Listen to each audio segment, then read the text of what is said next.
Pessoal, bom dia a todos. Eu queria começar aqui cumprimentando Rafael Ponte Miranda e dizer, Rafael, que sendo injusto, os méritos da realização dessa segunda edição do evento são, sobretudo, os seus. Você que é um entusiasta e que tem feito esse evento, que inclusive chamou a atenção das OABs de outros estados. Queria agradecer também a Raquel pela colaboração que vem dando a OAB enquanto presidente da CDTI, cumprimentar Mário, Yuri Herculano, Fernando Carvalho, o grande Júnior que está ali no canto, que é o responsável pela interiorização das atividades da ESA, Victor Brederoles, que é coordenador do Núcleo de Direito Previdenciário, Jonathan Nelson, que é o representante da ASPER, que é gerente de inovação, uma parceira da ESA em Pernambuco, e Fernanda Braga. Cumprimentar também os palestrantes da manhã, Eric Fontinello, Teco Sodré e Fred Ferraz. E dizer da importância, né, de a OAB promover esse tipo de debate num tempo em que as coisas mudam, o futuro chega e se renova, né, à velocidade da luz. No mercado absolutamente saturado, esse tipo de debate também permite que se discutinem,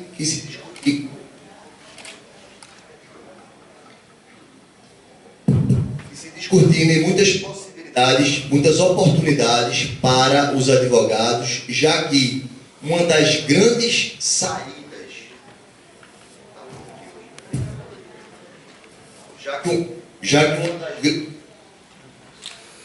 uma das grandes saídas hoje para fugir dessa concorrência que é avassaladora é buscar uma especialização. Inclusive, conversava agora aqui com o Eduardo, né? O que se percebe hoje é mesmo advogados já consagrados, já conhecidos nas respectivas áreas, estarem migrando justamente para a área de tecnologia, que exige de todos nós novas habilidades e novos conhecimentos. Então, basicamente, é esse o nosso objetivo com esses encontros que estão sendo realizados. Então, eu desejo a todos que o dia de debates seja extremamente produtivo. Muito obrigado pela presença.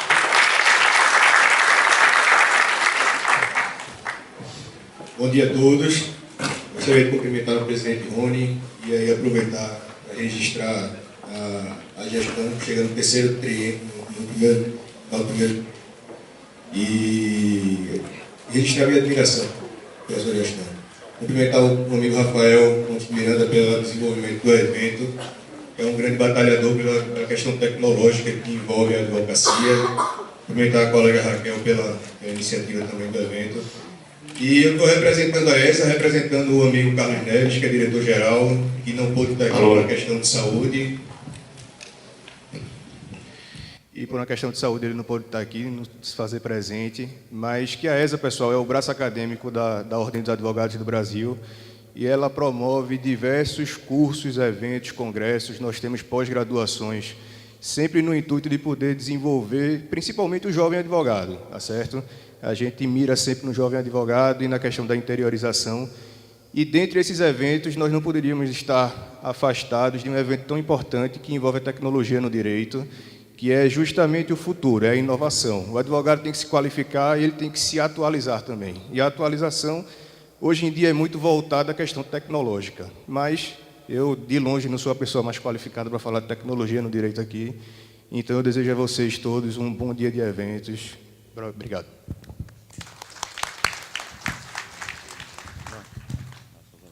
Obrigado, Rony. Obrigado, Mário. Pessoal, a tecnologia avançou muito, vai avançar ainda. O Klaus Schwab, que é o CEO do Economic Forum, o World Economic Forum, entende que até 2025 isso vai estar afetando nossa vida. Mas, se por um lado gera um temor, o Google recentemente publicou, né, a Google Assistente, que fala como um ser humano, para quem duvidava que isso acontecesse num curto espaço de tempo. Mas, se por um lado gera alguma insegurança, por outro gera muita oportunidade. E pensando nesse primeiro lado, para amanhã, a gente trouxe palestras que vão discutir e debater um pouco das novas oportunidades que esta tecnologia, que esta inovação pode gerar. E aí, primeiro, a palestra do Nibo, que eu já convido para vir ao palco, Nibo Eric Fontinelli Nibo, porque eu troquei, desculpem. Ele foi diretor jurídico global da EasyTax e hoje é um cara que vive essa cena da inovação e da startup em São Paulo plenamente. É coordenador do INSPER, é professor do INSPER, hoje está coordenando o EDEVA também, que é um outro instituto de ensino, e é advogado em São Paulo, focado em startups. E a palestra do Nibo trará para vocês esse novo mercado que surge, que é um mercado de todos os ramos jurídicos, nichado na nova tecnologia, na nova economia. Nibo, por favor. Obrigado, Rafael. Vou chamar também, para compor aqui o primeiro painel, Tec Sodré, ele que é um serial empreendedor, tem mais de 20 empresas bem-sucedidas no currículo e vive a cena aqui da tecnologia local em Pernambuco, no Porto Digital, essencialmente, pois também sócio de Silvio Meira, que é um cara que lá atrás idealizou toda essa ideia de Porto Digital que a gente tem aqui. Tec, por favor, componha nosso painel. E, por fim, mas não menos importante, nosso diretor da Courrier, que é uma das maiores empresas hoje do país, poderia dizer isso, Fred, de tecnologia voltada para o mundo jurídico, e é também diretor da B2L, que é a Associação Brasileira de Legal Tech e Law Tech. Fred Ferraz, por favor. E para a gente tentar tirar um pouquinho o atraso do começo e eu tirar um pouco do estresse que estou, passar logo a palavra para Nibo. Nibo, por favor. Perfeito, obrigado, Rafa. Bom dia. Precisava do passador, é esse aqui. Perfeito.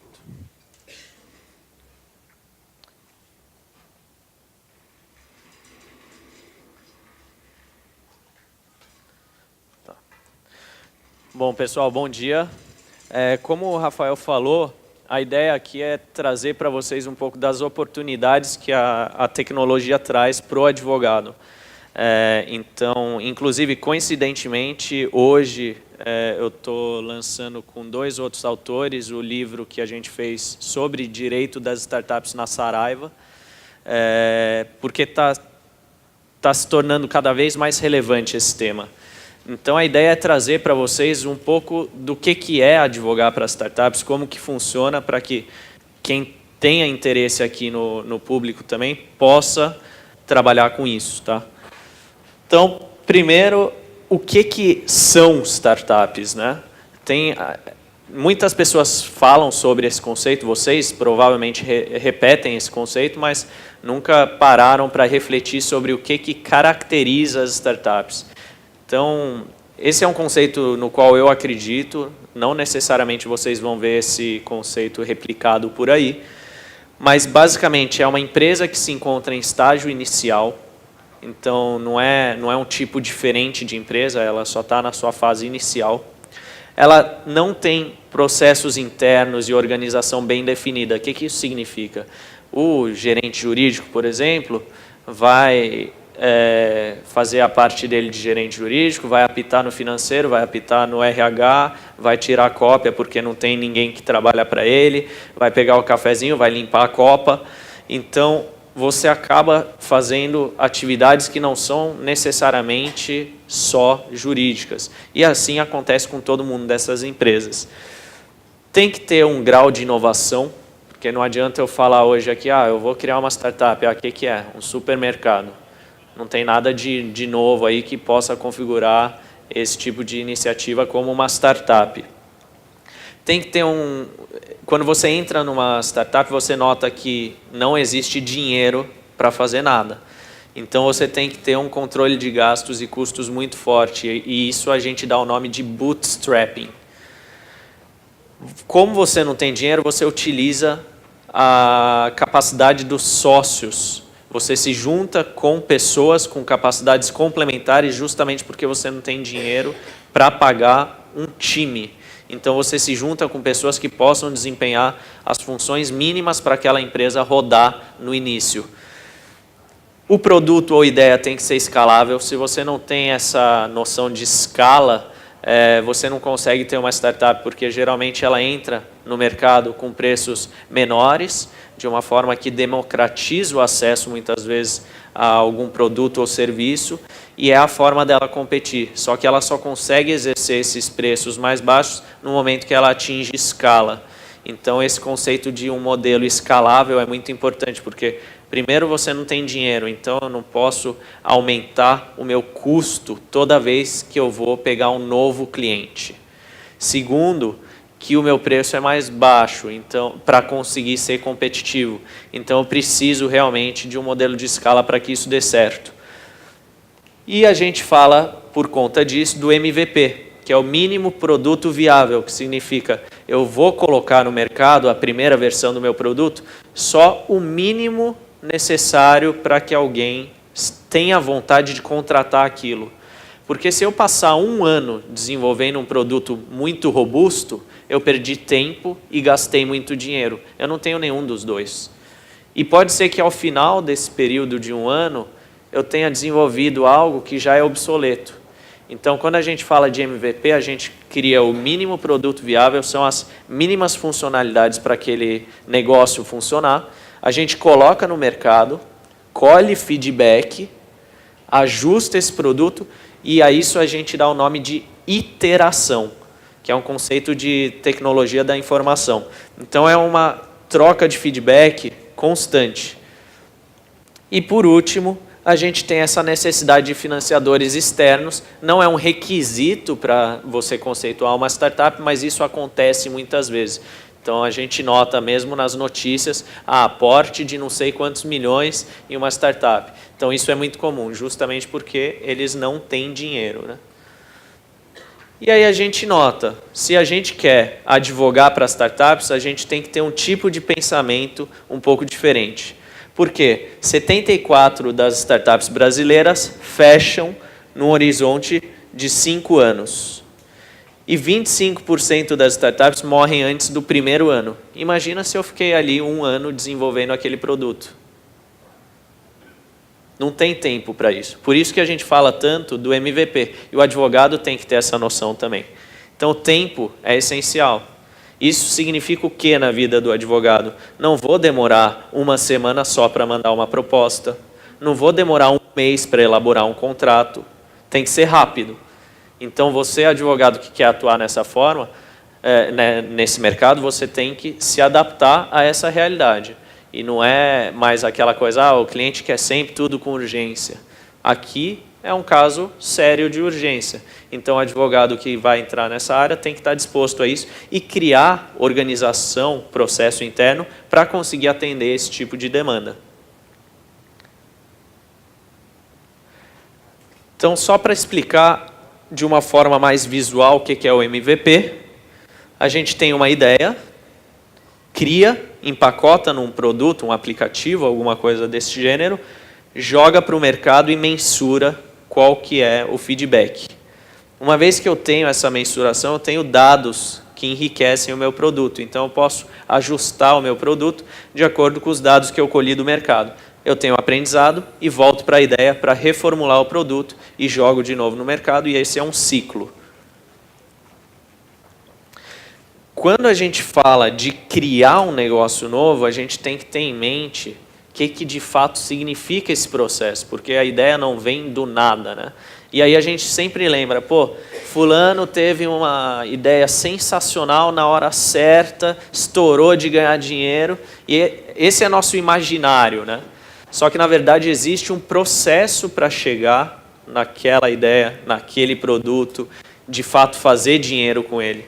Então, a gente tem que sair desse processo tradicional de interpretação do empreendedor, e aí, seguindo essa lógica criada pelo livro Mito da Ideia, do Newton Campos, em que ele fala que, na verdade, existe um processo invertido de empreendedorismo. Então, antes de eu empreender, eu tenho que organizar os recursos que eu tenho à minha disposição para empreender. São eles dinheiro, intelecto, networking, qualquer tipo de recurso que possa me ajudar a empreender. Uma vez que eu tenho esses recursos organizados, eu consigo, de repente, ter uma ideia ou até ter uma noção de como eu vou implementá-la. eu parto para a execução. No momento que eu estou executando, para ser um empreendedor, eu tenho que inovar. Se eu não inovo, eu sou um empresário. E não tem nada de ruim em ser empresário. Mas se você não tem uma inovação, você não vai ser um empreendedor. Então, também é importante a gente fazer esse tipo de diferenciação. E esse é o ciclo de vida de uma startup. Então, se eu quero atuar nesse mercado, eu tenho que ter noção do que é a vida de uma startup, como que ela vai se comportar, como que eu prevejo alguns problemas que ela vai enfrentar, como que eu posso oferecer produtos e serviços que estejam de acordo com cada fase dessa startup.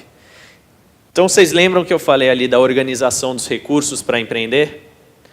Estou ali no momento zero. Então, ali no quadradinho amarelo, eu tenho, de fato, uma ideia após organizar os recursos. Nesse momento, eu pulo para frente e vou para a formação do meu time. Por quê? Tem duas questões essenciais.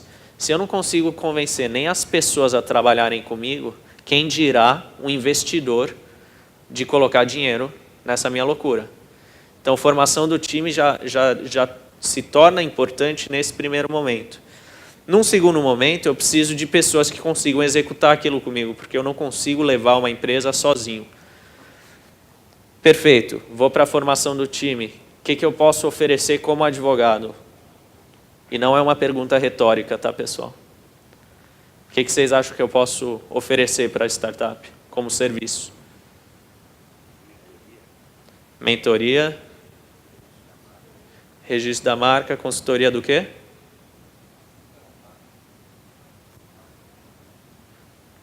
Que contrato?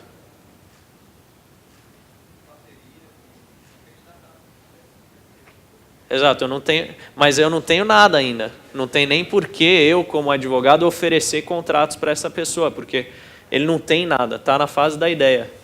O que eu vou oferecer, de repente, é um memorando de entendimentos, a constituição da empresa. E de acordo com o tipo de serviço que ele consome, eu sei a fase em que ele está. Eu passo depois para a criação do negócio. Uma vez criado o negócio, eu posso, de repente, partir para o registro de marca, eu posso criar os contratos de parceria, porque eu quero colocar aquele produto no mercado. Em seguida, eu passo e aí eu chamo a atenção ali para o MVP ali em cima, no número 2, porque é quando eu crio o produto. E aí eu passo para o momento de validação, que significa vou jogar esse MVP no mercado para que o mercado valide se de fato é um produto relevante, né? Uma vez que eu tive a validação, eu passo para o próximo passo. Se eu não tive a validação, eu vou continuar iterando, como a gente falou antes, para chegar num produto que seja bom. Se eu não conseguir chegar num produto bom, aí eu vou pivotar, que significa sair totalmente do rumo que eu estava fazendo. Então, muita gente usa errado esse termo pivotar também. O cara cobrava mensalidade, passou a cobrar anuidade, ele chama de pivotar. Não é exatamente isso. Se eu construía foguetes e agora passei a construir micro-ondas, isso é pivotar, é mudar o modelo de negócio. Finalmente tive a validação do meu produto, aí eu passo para um momento de escala. Nesse momento de escala, pode ser que eu precise de financiamento, porque eu não consigo atingir vários mercados sozinho, sem dinheiro. Eu preciso, de repente, me aliar com parceiros, e aí você tem um trabalho muito forte dos advogados nessa parte. E no final tem a consolidação. Então tem um momento em que tem muitos participantes do mercado com muito dinheiro à disposição e eles começam a se comprar. Então a gente pode olhar hoje no Brasil isso acontecendo no mercado de aplicativo de táxis e transporte. Então a Didi, que é uma gigante chinesa, comprou a 99.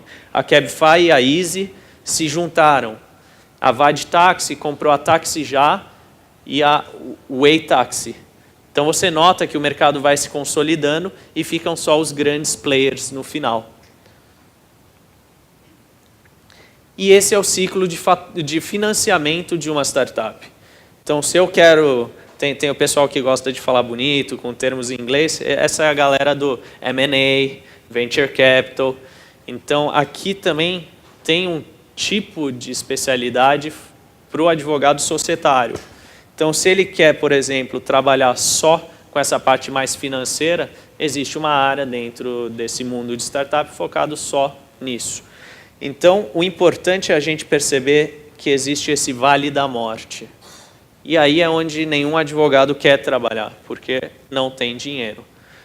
Então, você tem ali receita, tempo, no início não tem receita, e aí que a maioria dos advogados não quer atuar. Mas como o Jonathan lembrou, vocês podem ser mentores, vocês podem também auxiliar essas startups de outras formas. Então, cabe à criatividade do advogado saber se ele quer entrar nesse primeiro momento ou só quando tem dinheiro. E aí, lembrando que se alguém quer trabalhar com operação de fusões e aquisições, não vai ser com aquela startup que está ali no Vale da Morte. O que significa o Vale da Morte? A startup não tem dinheiro. E aquela porcentagem de startup que a gente viu que morre dentro de 5 anos, tal, é exatamente ali embaixo. Então, aquele Vale da Morte não é uma semana, um mês. Pode chegar a 5 anos. E é ali onde ela consome muito caixa para colocar o seu produto no mercado. Uma vez que ela consegue igualar receita com despesa, aí ela atinge o ponto de equilíbrio, ou break-even, e aí ela passa para as rodadas seguintes de financiamento. Nesse primeiro momento do Vale da Morte, quem que vocês acham que financia esse empreendimento? Quem? Sócio, colaboradores?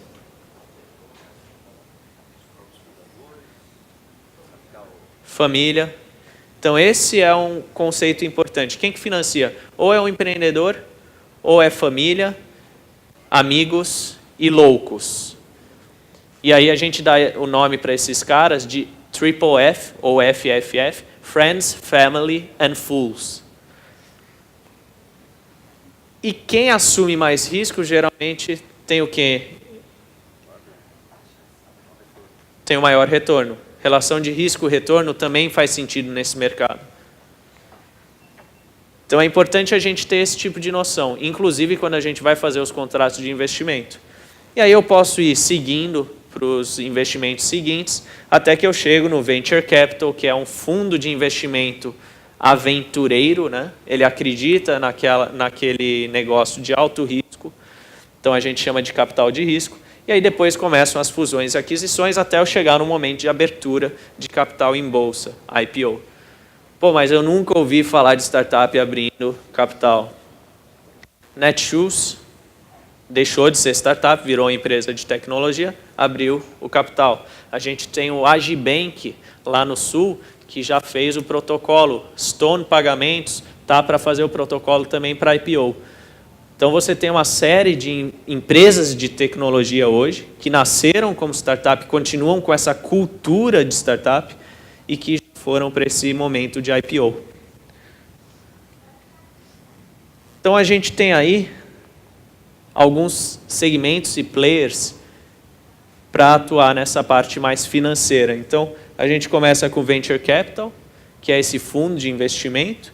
Depois sobe para o Corporate Venture. O Corporate Venture pode ser uma empresa bem estabelecida, mas que está notando que o mercado dela vai acabar.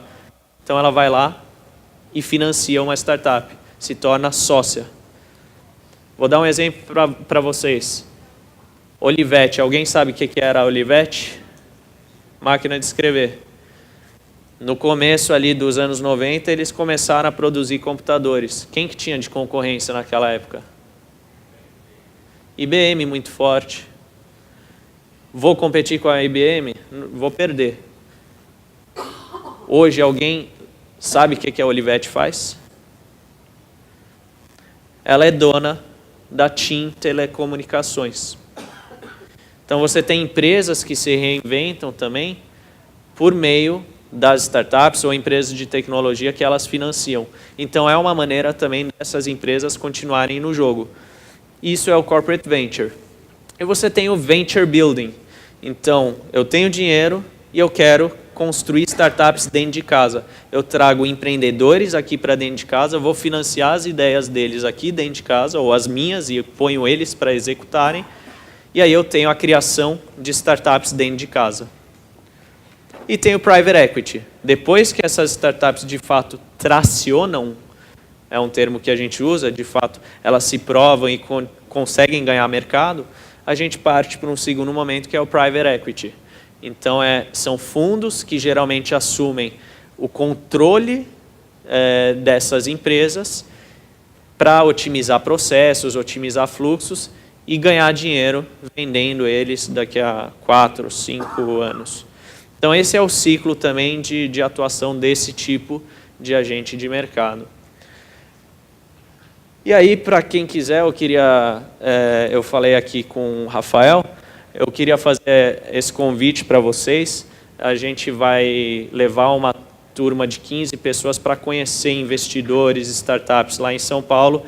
Então fica aqui o desconto de 10% para quem estiver aqui no público e tiver interesse de ir.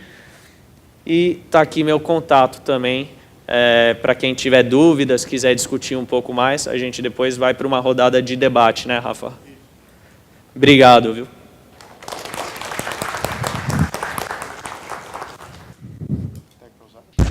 Olá, gente, bom dia.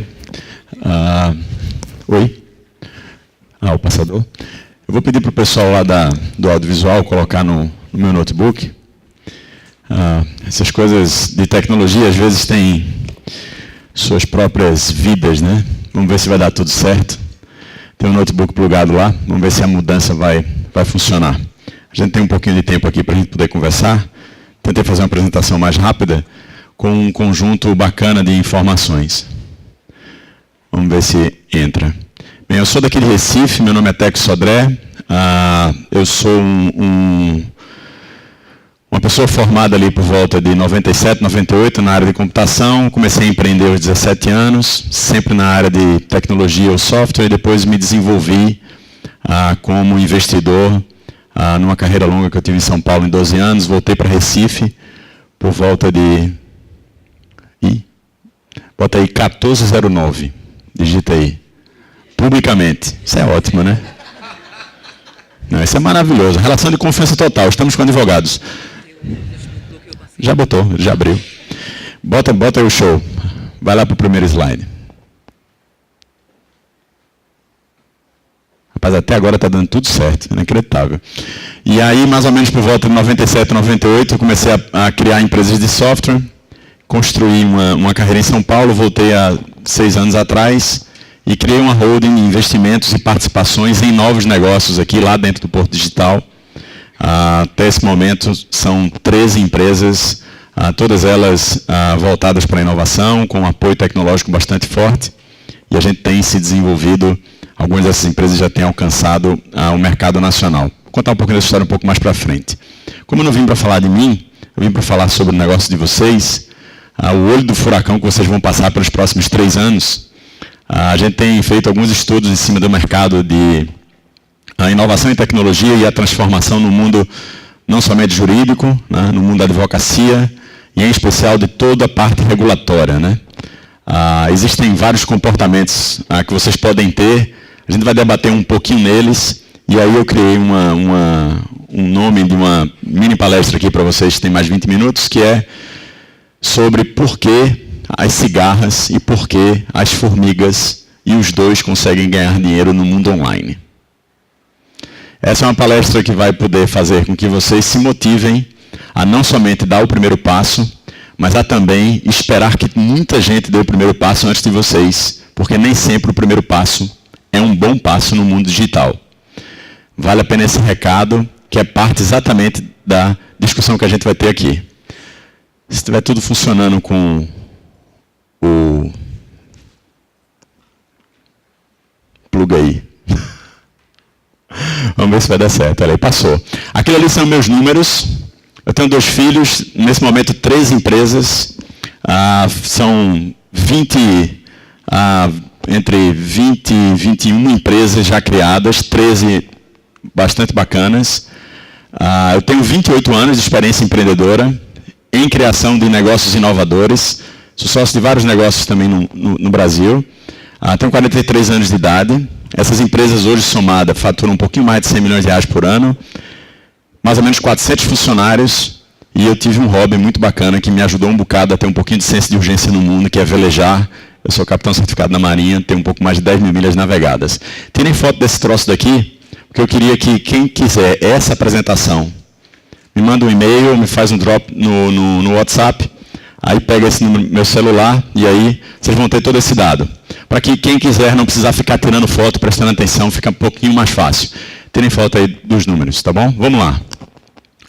Queria que desse um clique aí nesse vídeo.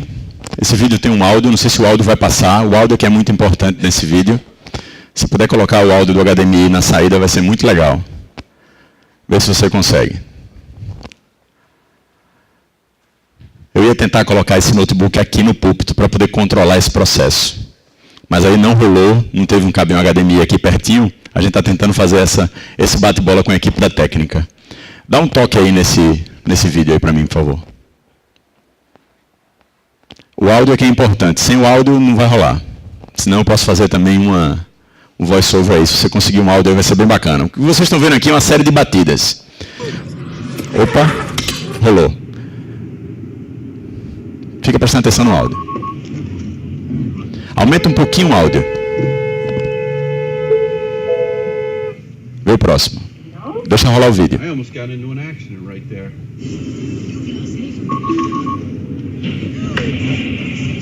Olha o que está acontecendo aqui. Vê o próximo. Deixa rolar o vídeo. Vocês estão ouvindo alguma coisinha antes das batidas?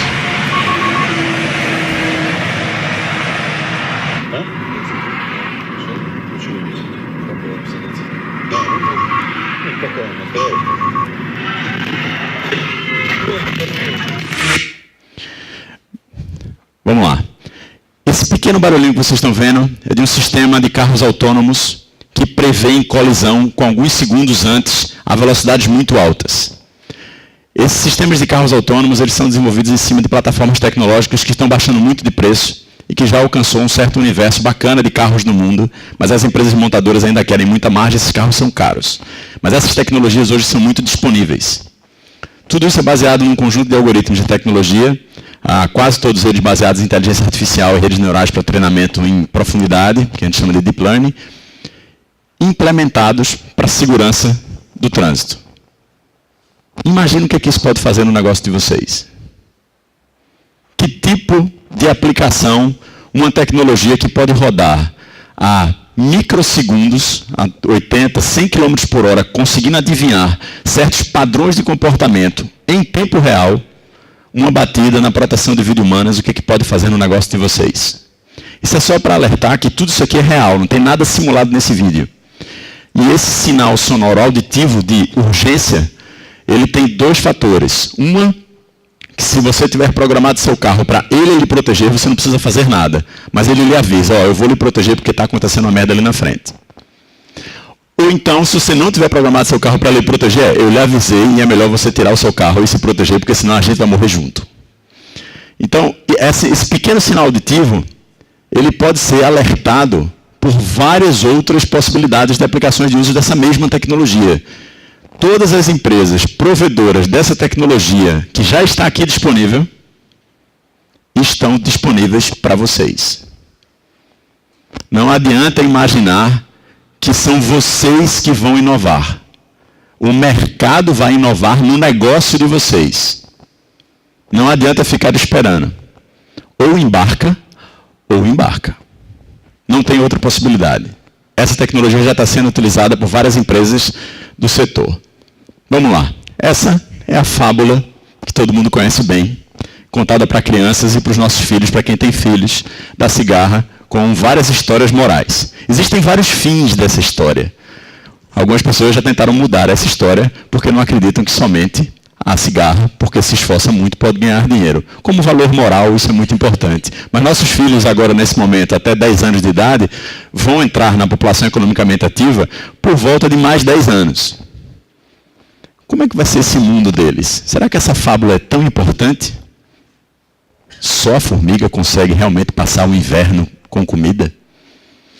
É isso que eu queria mostrar para vocês como um conceito que é o seguinte: as cigarras, aquelas que esperam e que observam o mercado no mundo digital e no mundo da inovação nesse momento, também ganham muito dinheiro. O Facebook foi sua primeira rede social utilizada? Vamos pensar.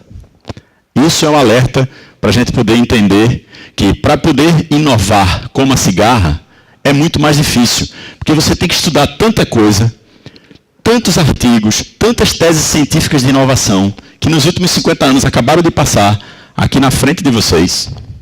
Tudo isso, parte das startups que o Eric comentou, acompanham, estudam e executam nas suas próprias inovações. Tudo isso já está cientificamente provado. Vários de todos esses papers, só os coloridos, tira os azuis da sua linha quando vocês pegarem a apresentação. Se vocês quiserem realmente inovar, vale a pena estudar e ir atrás de cada um deles. Explicar somente um deles eu acho interessante, que é aquele dali, de 1962.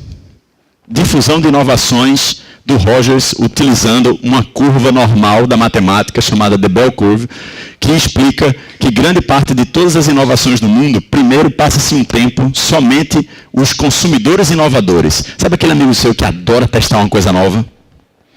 Sabe aquele amigo seu que diz que sempre compra o último gadget e nos últimos 5 anos ele tem várias gavetas de um monte de equipamentos que ele não usa mais, mas ele continua comprando porque ele adora isso? Vocês podem até se reconhecer como sendo um deles. Mas sabe aquele outro amigo que está exatamente, que é o early adopter, que sempre pergunta, tipo assim, cara, está funcionando bem? Esse negócio é legal? Esse negócio realmente te ajudou? E tem aquele terceiro amigo que diz, ó, depois que todo mundo usar e estiver funcionando, eu compro para mim, principalmente quando o preço baixar.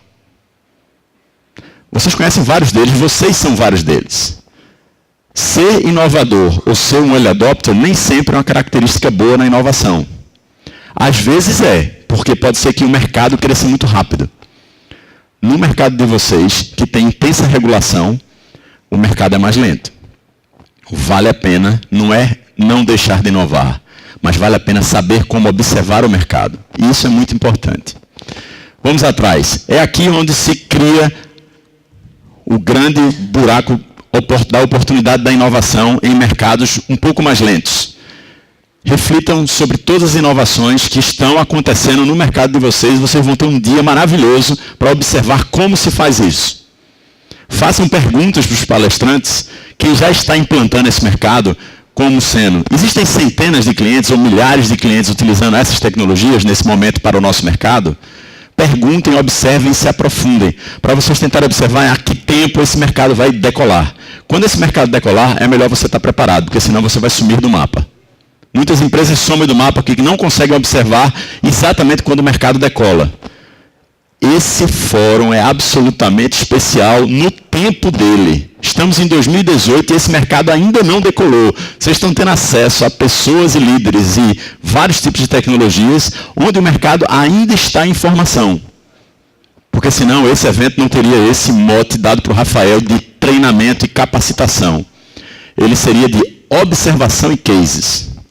Isso que é muito bacana. Vocês estão tendo acesso a um conjunto de oportunidades no tempo muito bacana no mercado. Olha o que acontece agora.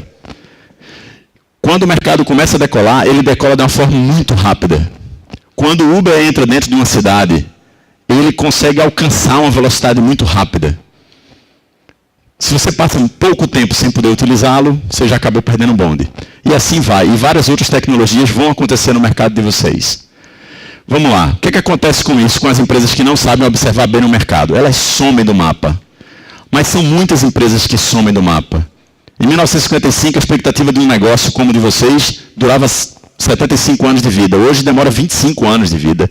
O problema é que a curva de queda de tempo de vida de um negócio novo é muito íngreme. Olha só a queda que há de tempo de vida em cima disso. Isso é muito perigoso. Então vamos lá. Isso aqui é para vocês poderem anotar também que sempre tentem estudar esse link. Isso aqui é um documento público e gratuito que tem muitas informações. Como vocês vão pegar essa apresentação no WhatsApp que vocês vão me enviar, eu vou enviar para vocês por e-mail, anota aí, Internet Trends, a 2017, tem todos os anos para trás, da Mary Meek, é muito bacana. Aqui mostra certos gráficos de crescimento de celular, crescimento de internet, assinantes de Netflix, tipos de tecnologia, inteligência artificial que está ocorrendo no mundo inteiro. Como, por exemplo, eles explicam essa marca. Aqui em Recife, nós estamos a 3 horas de distância de qualquer grande capital da América Latina e estamos a 7 horas de uma capital europeia. Muita gente conhece essa marca. Que marca é essa? Essa empresa existia quantos anos atrás, quando ela nasceu? Quem sabe? É isso que eu estou falando. Tem que estudar. Por que o Spotify alcançou números inacreditáveis de receita anual de mais de 3 bilhões de dólares em menos de 8 anos? 3 bilhões de euros em menos de 8 anos. Como é que eles conseguem fazer isso? Há 8 anos atrás, todo mundo nessa sala sabia o que estava fazendo. E tinha um cara em Estocolmo, junto com seus sócios, criando o Spotify. E 8 anos depois, nós, grande parte, ainda estamos fazendo a mesma coisa. E esse cara tem uma receita de 3 bilhões de dólares. 3 bilhões de euros por ano. Tem que se estudar por que ele consegue fazer isso. Esse é o aprofundamento que a gente está querendo estimular para vocês. Essa marca todo mundo conhece, porque é uma marca impressionante e muito antiga. Netflix nasceu mais ou menos ali perto de 1999, mas o grande salto dela, você vê a curva de crescimento, é em 2012. Então é o seguinte, de 5 anos para cá, o mundo na internet mudou. De 5 anos para cá, houve uma grande revolução. Não venham com paradigmas do mundo digital que você aprendeu entre 2000 e 2005, quando não existia nada disso. Joguem, se vocês não estiverem dentro do mundo digital de 2005, mais ou menos de 2010 ou de 2015 para cá, joguem fora o que vocês aprenderam. O mundo digital se mudou muito de 2000, em especial de 2010, e mais fortemente de 2014 para cá ele se transformou fortemente. Então, estudem, se aprofundem, não venham com ideias da década de 90 ou ideias de 2010. Possivelmente elas estão erradas no dia de hoje. Então vamos lá, esse aqui é o crescimento do Netflix, esse aqui é o crescimento do Spotify. 2 grandes marcas digitais, uma muito antiga, de 2099, e outra bem recente, de 2008 para cá. Olha só a quantidade de assinantes. Netflix acabou de passar de 100 milhões de assinantes no ano passado. 100 milhões de assinantes no ano passado, de um negócio que eles criaram muito recentemente, em 2012. Isso é fantástico. Isso é o mundo digital. Seguindo em frente, por que essas empresas conseguem fazer isso? É isso que eu estou querendo ilustrar para vocês até esse momento, para poder gerar esse senso de urgência. Essas empresas conseguem fazer isso porque os consumidores, nós como consumidores, mudamos de necessidades. Agora nós temos dezenas de necessidades para serem atendidas. E não são somente necessidades de segurança, alimentação, moradia e família, ou trabalho, ou autoestima, que era a pirâmide de Maslow. Hoje nós temos dezenas de necessidades para serem atendidas. É impressionante. A gente não dava a mão para um motorista de táxi, e hoje a gente chama um motorista de Uber com o mesmo padrão de segurança, porque alguém disse, através de uma avaliação ou de 1.200 corridas que o Uber me informa que aquela pessoa é uma pessoa segura como motorista. Como é que a gente fez isso? Por que eles conseguiram fazer isso? E como é que vocês vão fazer no negócio de vocês? Vamos lá, são poucas alternativas para todos os negócios. Ou você vai desaparecer, ou você vai entrar em modo startup, que é perigosíssimo. Como colocou o Eric muito bem, você precisa de domínios de conhecimento tecnológicos e financeiros e de montagem de equipes em territórios novos, complexos, ou você vai se transformar em alguma coisa nova. É aqui que nós estamos, nesse momento. Para você poder modificar isso, você precisa de 3 agentes. Tudo que você vai ter que reaprender a fazer no mundo digital está baseado na experiência do consumidor. A experiência humana é muito importante. Mesmo que você faça igual, torne aquela experiência de trazer um novo cliente, proporcionar a ele algo novo em cima daquela pirâmide nova, né? E fazer com que ele se sinta atendido em outra necessidade e não somente na necessidade jurídica. Ele tem várias outras necessidades, tente atendê-lo nisso. E, obviamente, compreenda, nutra e invista. Não tem como você se transformar nesse processo sem nenhum desses 3 acontecerem. Faça isso de uma forma rápida, mas não faça antes do mercado se formar, senão você pode perder muito dinheiro. Vamos em frente aqui. Esses números são números enormes do mundo digital, só para ilustrar para vocês que não há mais como dizer, há muito tempo atrás, eu digo 3 anos atrás, quanto mais agora em 2018, do tipo, não, é porque eu não sei o que é o mundo digital direito. É só você fazer 3 perguntas para qualquer pessoa que fale essa frase. Você usa o Instagram há quantos anos? Você usa o Facebook há quantos anos? E se você tem o WhatsApp, se você fala com sua família, seus amigos e seus clientes? Se ele responder essas 3 perguntas positivas, aí, então não vem com baboseira, porque você conhece o mundo digital como consumidor. É isso que a gente está querendo, nesse evento, ultrapassar para vocês. Leonardo DiCaprio vai fazer um convite. É um cara bonito, charmoso, está elegante nesse filme. E eu quero que vocês pensem nisso. Baixa um pouquinho o som agora. Baixa só um pouquinho o som. Vai lá. Só tem mais 5 minutos para a gente acabar. Quais oportunidades que você já viu passar no mundo digital e que você teve a mesma ideia, mas alguém foi lá e fez antes de você? Vocês já tiveram várias ideias que ficou engavetada, que ficou guardada, que ficou lá paradinha. E 2, 3 anos depois, 3 meses depois, alguém disse: eu pensei igualzinho, mas a outra pessoa foi lá e fez. Para pensar nisso. Quantos escritórios, quantos advogados aqui vão fazer essa pergunta daqui para 2020 e vai estar olhando para o colega do lado com uma tecnologia de várias empresas, com serviços iguais, mas eu tive essa mesma ideia. Mas aí você vai olhar para essa, você vai se lembrar dessa palestra, dessa pergunta e vai dizer: alguém foi lá e fez. Essa é a diferença que a gente está querendo provocar em vocês. O mundo digital é baseado em experimentações. Muitas, e rápidas e profundas. Se não sair para experimentar, alguém vai lá e você vai se tornar um cliente. Você não vai conseguir produzir alguma coisa nova. Bem, para terminar minha contribuição aqui para vocês, eu queria deixar esse slide disponível como imagem. Em 2001, das 5 maiores empresas, eram essas aqui, tinha uma empresa digital que era a Microsoft. Em 2006, 5 anos depois, a Microsoft permaneceu. E em mais 5 anos, a Apple entrou como segunda maior empresa mais bem avaliada no mercado. Isso foi 2011. 2001, 2006, 2011. De 2011 a 2016, 5 anos depois, o que é que aconteceu? Todas as maiores empresas do mundo são empresas nascidas digitais. Então é o seguinte: o mundo mudou. E se você ainda não mudou, é melhor mudar. É melhor respeitar o que você usa de produtos dessas empresas profundamente. Elas são as maiores empresas do mundo por vários fatores e por várias especulações também. Onde é que elas estão se mexendo no mercado de vocês? E para onde é que nós vamos nos mexer que não seja concorrente a eles? Porque se nós formos concorrentes a eles, a gente está fazendo alguma coisa errada, que eles são muito maiores do que nós. Naturalmente, como sendo uma das maiores empresas do mundo. Essa mensagem, como meu papel aqui no evento para vocês, gostaria de deixar esse slide aqui. A apresentação que vai para vocês tem várias outras informações, links para vocês poderem acessar.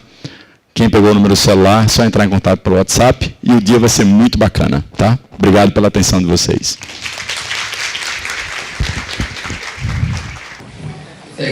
Enquanto entra o meu slide aí, aquela sua pergunta ali, a gente que está no mercado o tempo todo se depara com esse tipo de pergunta. Pô, eu pensei nisso, já teve um que disse: essa ideia é minha. Eu falei: calma, não. Essa ideia é minha. Isso aqui é meu, esse cara ferrou. Mas a gente passa por isso realmente o tempo todo. Bom, primeiro eu queria agradecer a Rony, a Carlos Neves e Rafael por estar aqui. É sempre bom estar falando, e dentro de casa é melhor ainda. Estou vendo vários amigos aqui, isso é importante. Eu vou, para começar a falar de tecnologia, eu vou chamar vocês um pouquinho para refletir. Refletir algumas coisas antes de a gente começar a falar de tecnologia propriamente usada na área de vocês. Alguém sabe que profissão é essa, não? Alguém falou aí, despertador humano. Olha que legal, existia essa profissão em 1820. Essa agora tá fácil, tá danada, né? Essa eu vou nem perguntar. Telefonista existia também. Pior que na minha adolescência existia. Você ia para o interior, tinha que pedir para alguém ligar para você. Essa aqui agora, esse é o desafio. Oi? Radar humano. Esse camarada aí já é evolução, porque isso aí é o radar humano móvel. Isso era na guerra, o camarada ficava escutando para vir um avião e tinha que avisar. Imagina o desespero dele correndo para a cidade para dizer que ia ter bombardeio. Então era assim que se avisava bombardeios. Quando a gente pensa 90 anos depois, parece um absurdo isso. E eu não sei se foi Teco, foi Nico que falou aqui da evolução. Hoje realmente está muito mais rápido. A gente vê aqui, ó, essas mudanças são da geração da gente. Pelo menos alguns aqui, estou vendo alguns muito novos, mas eu quando eu comecei a escutar música, era no vinil. Não sei se vocês lembram, mas você tinha que escolher a música assim, tinha lado A, lado B, e era só em casa. Aí você tinha que transformar para uma fita cassete. Se quisesse a terceira música, espere as duas primeiras. Então é um absurdo. Telefonia fixa. Meu filho, quando tinha 6 anos, arrumando a casa, a gente encontrou um aparelho, telefone sem fio ainda, telefone fixo, mas já era sem fio, já era uma tecnologia legal. Aí meu filho, o que é isso? Putz, como é que eu vou explicar o que é um telefone fixo? Aí eu tentei explicar para ele, ele olhou e fez, poxa, é um celular que só funciona em casa? Mas para que um celular que só funciona em casa? Ele não conseguia entender isso. Veja, a gente colocava no imposto de renda, ia para herança, linha telefone fixo, há pouco tempo. Meu patrimônio, eu tenho X linhas telefônicas. A gente está falando de uma geração, gente. Olha a evolução na geração. Não estou falando do absurdo lá da telefonista, não do despertador humano, estou fazendo evoluções aqui. E fotografia. Eu adoro fotografia, eu era avesso à fotografia digital. Porque eu falei, pô, que absurdo, cara. Eu quero pegar meu álbum e levar para meus amigos para eles verem as fotos das viagens que a gente fez, tudo. Como é que eu vou mostrar? Que batia foto e não tinha como mostrar para ninguém. Hoje você vê que é absurdo que era eu ter falado aquilo.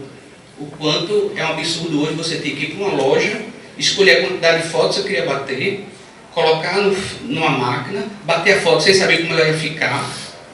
E quantas fotos a gente perdeu quando chegou para revelar e não estava bom. Aí eu pergunto a vocês, na advocacia é diferente? Essa evolução não está acontecendo na advocacia? Porque eu vejo realmente um mundo ainda avesso à tecnologia. Não, a advocacia vai acabar para a tecnologia. Esquece. Ninguém é bobo para fazer uma tecnologia para acabar o próprio mercado. Aqui a Deloitte fez essa pesquisa aí, dizendo que 39% dos postos de trabalho do setor jurídico vão acabar até 2020. Só que isso daqui são os operadores, os paralegais, alguns assim chamam. Por quê? Porque realmente vai ter uma produtividade maior para eles. A gente ainda chega no absurdo de chegar em alguns escritórios e ver realmente trabalhos muito manuais.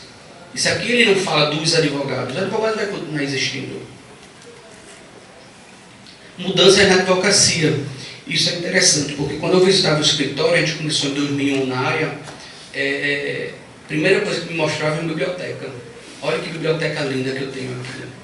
Lindo. Hoje eu faço reunião dentro da biblioteca, porque virou sala de reunião, quando eu acho uma biblioteca ainda. Estou tendo dificuldade de achar uma biblioteca novamente. Eu fui um que os livros eram falsos, adorei. Era daquele entra na recepção, tinha lá os livros. Eu olhava assim de perto e falei, isso aqui? Eu falei, não. É tudo só as caixinhas para mostrar a biblioteca. Que legal. Tradicional, camarada. Aí a gente pergunta, qual é o futuro do advogado correspondente? Veja, tirar cópia já era. Fazer audiência, vários tribunais estão testando a audiência via teleconferência. Será que vai continuar existindo advogado correspondente? Então, quem faz correspondência, será que não está tendo que se reinventar nesse momento? Porque isso vai acontecer rápido. Não vai levar os 90 anos da telefonista, nem do despertador, não. Isso é para essa geração ainda, vai ter essa mudança. Os tribunais já estão começando a gravar, já tem startup na B2L. A gente tem uma associação, tem mais de 100 empresas de tecnologia. Ontem eu conheci uma, lá em São Paulo, que está trabalhando com videoconferência, com gravação, para tentar incentivar o uso da videoconferência para os tribunais. Então, o que é que vai acontecer? Será que não vai chegar um momento que você vai estar na sua mesa fazendo tudo, conversando com o juiz, na sua mesa? Você já peticiona da sua mesa, não precisa mais ir para o tribunal. Então, vai estar mudando, gente. A evolução dos diários de justiça, que virou PJE, isso é dessa geração, gente. Eu sei que ele foi a fórceps colocado para os advogados, mas vem para melhorar. Você hoje consegue ter uma produtividade muito maior. Alguns, aqui foi falado da Olivetti, foi ele que falou da Olivetti, não foi? Muitos, aliás, poucos aqui devem ter pego a parte da máquina de escrever. Mas quando vocês vieram para o computador, foi uma primeira revolução tecnológica dentro do escritório, foi um ganho de produtividade gigante. Eu nem imagino como que era preparar uma peça na máquina de escrever. Realmente não. E no começo lá eu já peguei alguns escritórios com isso. Opa! Calma. Mais um. Agora. Quando a gente fala de robô, eu quero falar do que existe hoje. Tem muita gente preocupada com o futuro. Tem que se preocupar sim. Tem que se preparar sim. Mas tem tecnologia hoje também para atender. Eu vejo muita gente querendo comprar um avião e não quer passar pelas etapas para chegar no avião. Eu vejo muita gente querendo uma solução que resolva todos os seus problemas, quando existe uma que resolve metade dos seus problemas. Então existe tecnologia hoje para atender vocês. E quando a gente fala de robô, não é aquele robô dos Jetsons, o mais antigo sabe quem era os Jetsons. O robô aqui são programas que fazem o papel repetitivo. Então, quando você vê assim, distribuição de processo, por que não saber hoje que entrou com processo ontem? Essa tecnologia existe. Na B2L tem pelo menos umas 8 empresas que fazem isso. Poxa, será que não vale a pena? Eu sou da área trabalhista. Saber hoje que entrou com processo ontem contra o meu cliente. E dar para o RH do meu cliente 15 dias para ele levantar os subsídios para eu poder preparar uma defesa muito melhor. Por que eu vou esperar que o meu cliente fique sabendo do novo processo e mandar para mim? Vocês podem inovar com serviços. Você pode oferecer isso para o seu cliente. Você cria uma barreira de saída. Você chega para o seu cliente para dizer, olha, eu já consigo preparar a tua defesa antes da tua citação. Alguns vão lhe chamar de loucos, mas você prova que não é louco, que existe tecnologia para isso. O cliente não precisa ser citado para você começar a trabalhar na ação. Mudar esse fluxo de atendimento, quer dizer, não precisa ser passivo, você pode passar a ser ativo. Não precisa esperar o cliente. Ofereça isso para o cliente. Identificar a oportunidade de novos negócios. Se você sabe quem está sendo processado, aquilo pode ser uma oportunidade para você chegar nessas pessoas. Os sistemas de informações... Opa, apareceram uns 2 ou 3 Freds aí. Então, os sistemas de informações eles estão muito mais inteligentes. Lá na associação tem pelo menos 30 empresas com sistema de informação que você diz, ó, faz isso, ele faz 30 coisas. Então, você dá um comando, ele desenvolve várias outras ações. Protocolar, já vi muita gente reclamar de protocolo nos tribunais, porque cada um tem um modelo diferente. Existem empresas hoje que você joga para o sistema dela, ela pergunta, é onde? É no Ceará, é trabalhista. Ela vai lá e protocola e lhe dá o recibo pronto.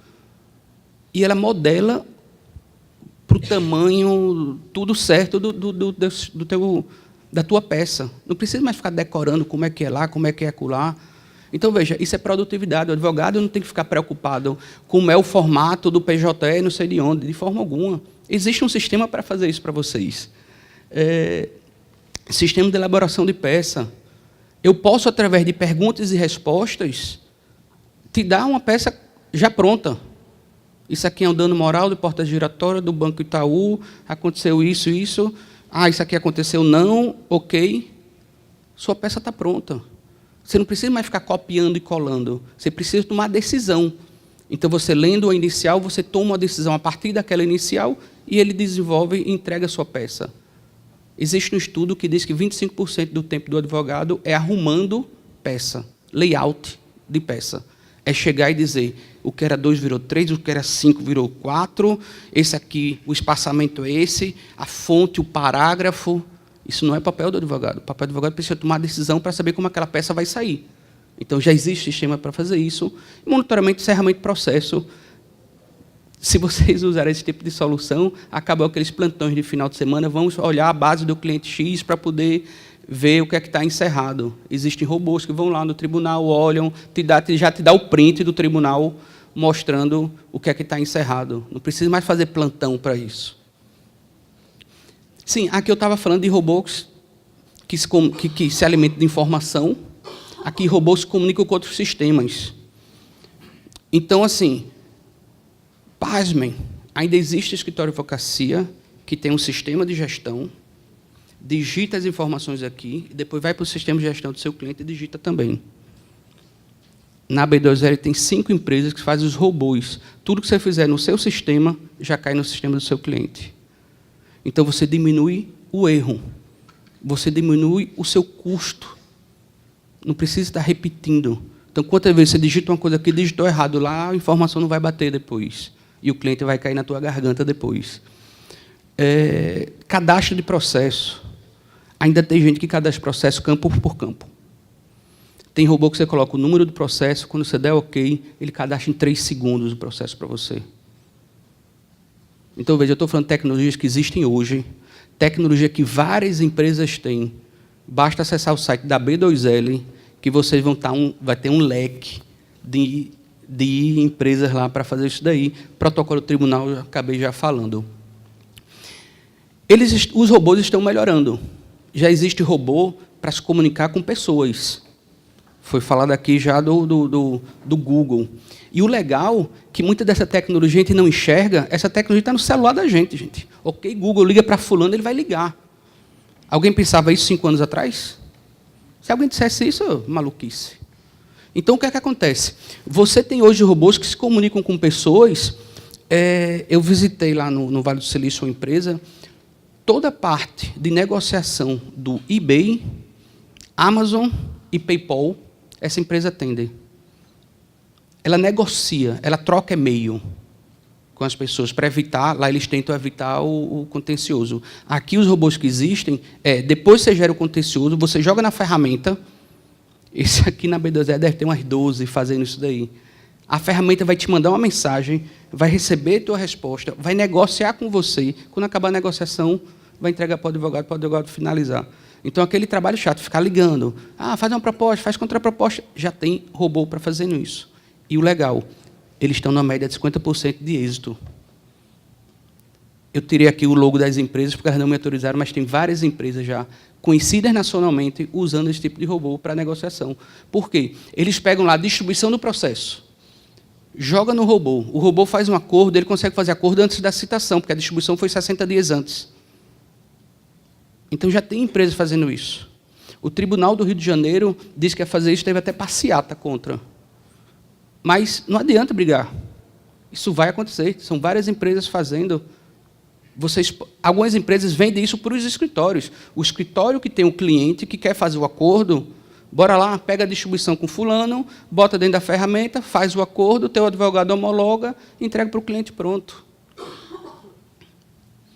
Aqui ficou pequeno, mas é uma matéria de uns 2, 3 anos atrás, que para mim ela é super atual ainda, que é um camarada de 19 anos que na Inglaterra criou um robô para fazer defesa de multas lá em Londres, e ele tinha ganho 160 mil ações. Você descreve o que é, ele vai lá e cria. Aqui uma pesquisa da IntelliJu, onde ele pergunta se tem interesse de conhecer novas tecnologias. 86% dos escritórios têm interesse, completamente, parcialmente, minimamente. Quanto a tecnologia é importante no mercado jurídico? Muito importante, 80%. Essa pesquisa é nacional. Se a tecnologia pode tirar o emprego do advogado, muitos ali parcialmente colocaram aqui, eu não concordo com isso, mas é uma pesquisa, quanto o mercado está assustado. A tecnologia, novamente, ela vem para ajudar, para deixar vocês mais produtivos. O paralegal, o camarada que está copiando, colando publicação, o camarada está digitando um processo, o camarada que está fazendo esses trabalhos manuais, sim, esses estão com dias contados. Pronto, aqui é para falar um pouquinho sobre jurimetria e Big Data. Aqui essa tecnologia está sendo bem usada. Na B2L deve ter umas 4 empresas já ou mais.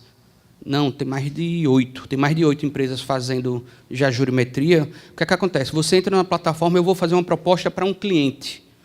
O que é que você tem de informação hoje para pegar a proposta para um cliente? Eu sei quantos processos ele tem.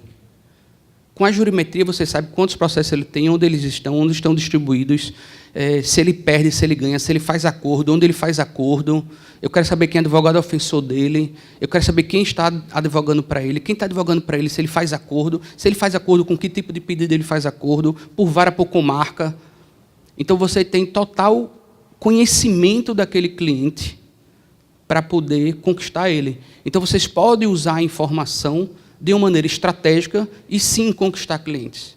Eu conheço um caso de um pessoal no Sul que ele fez um levantamento de um cliente antes da visita e descobriu que 22% do problema estava em Viamão, que é uma cidade próxima de Porto Alegre.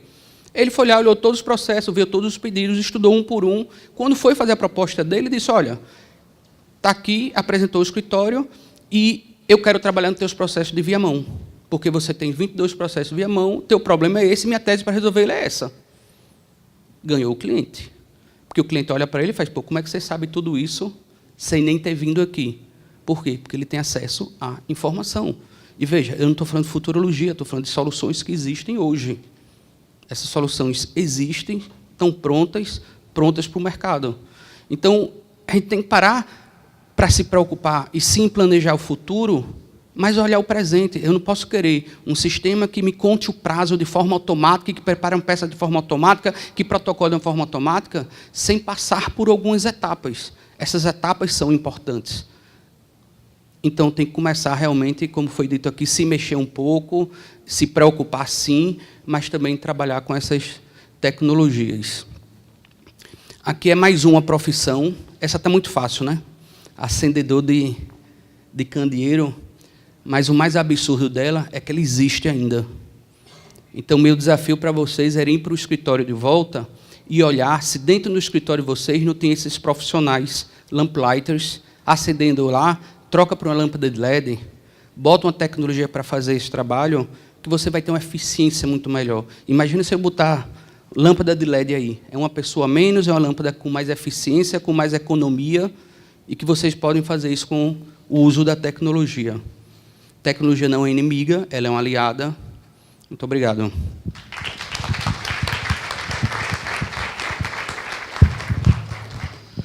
Pessoal, está previsto agora um período de debate. Trouxe a curva lá do break-even. No gráfico dele ficou muito organizado, né? O cara passava a ganhar dinheiro e, a partir daí, começava a ter grandes problemas jurídicos. O que a gente, quando lida com essas empresas, começa a conhecer um pouquinho que, às vezes, esses problemas surgem ainda no Vale da Morte ali. E eu digo isso a muita gente, eu tenho atuado para empresas startup e tenho dito a muita gente. Quando você vai atuar para uma empresa clássica, você faz uma fusão aqui, outra acolá, principalmente, né, no nosso mercado aqui, faz uma cisão, faz... Você está trabalhando com essa turma, todo mês tem uma alteração societária, todo mês tem um investidor, tem um desinvestimento. Então, assim, há muito trabalho ainda no Vale da Morte. E aí aquela dificuldade que surge é a ideia de como se remunerar disso se a empresa ainda está muito mal das pernas financeiramente e ela vira muito trabalho e pouco recurso. Isso é uma pergunta para você. E para a Teco, eu tenho uma perspectiva, acho que posso estar enganado, mas hoje a gente fala na transformação analógica para digital, uma transformação da quarta revolução industrial, que tudo está mais rápido, né? Da primeira revolução para a segunda levou um tempo, já levou menos tempo para vir a terceira, levou muito menos tempo para vir a quarta. E eu já começo a imaginar que a gente vai emendar numa quinta ou faz parte de uma quarta 2.0, digamos assim, sair do digital e entrar no cognitivo. Então, em curtíssimo espaço de tempo, isso já está acontecendo, você já tem gerenciamento. Quando eu falo do evento Inova, muita gente diz assim, a tecnologia vai substituir o trabalho rotineiro, mas não o trabalho estratégico. Mas já tem empresa hoje terceirizando para a tecnologia a própria estratégia do negócio, né? E aí é quando a gente entra numa fase cognitiva. E aí você acha que isso está emendado, vai estar emendado, ou seja, nos próximos 10 anos a gente já deixará de ser digital para passar a ser cognitivo. Então, Nibo e Teco, tá bom. Perguntas. Perfeito, obrigado, Rafael. É importante a gente lembrar que durante esse Vale da Morte podem ter financiadores. Então, aí você pode ter investidores que de fato têm dinheiro. Então, você não está trabalhando pro investidor, mas para a startup. Mas ela tem algum grau de dinheiro ali para conseguir pagar serviços jurídicos. Se você não teve sorte, pegou uma startup que não tem investidor, aí você tem que ser um pouco mais criativo. Então, tem advogado que participa da empresa de alguma maneira, ou amarra os honorários no success fee. Então, se aquele projeto der certo, ele é remunerado, e aí ele, logicamente, vai colocar os honorários mais para cima, né? Então, é você entrar no risco também. Ou você tem uma estrutura que permite que você consiga replicar trabalhos de forma que isso se torne um produto commodity, né? Então, quem já estudou gestão de escritório, gestão de departamento jurídico, sabe que tem alguns trabalhos que são de menor valor agregado, que são vendidos como se fossem commodities, né? São aqueles produtos jurídicos em que você não gasta mais tanto tempo fazendo, inclusive se usar tecnologia. Então, o Fred falou bastante das legal techs aí que estão na B2L, que podem auxiliar a tornar esse trabalho mais replicável e mais rápido. Então, são algumas formas que dá para o advogado atender as startups durante esse Vale da Morte. Depende muito da criatividade, né? Então...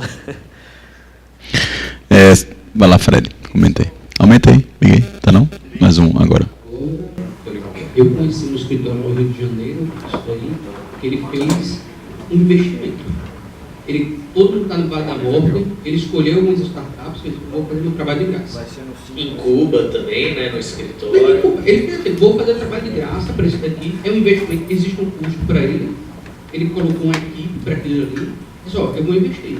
Com um compromisso, quando essa startup passar do ponto de equilíbrio, contratar ele. Então é investimento, Muito investimento prevê risco.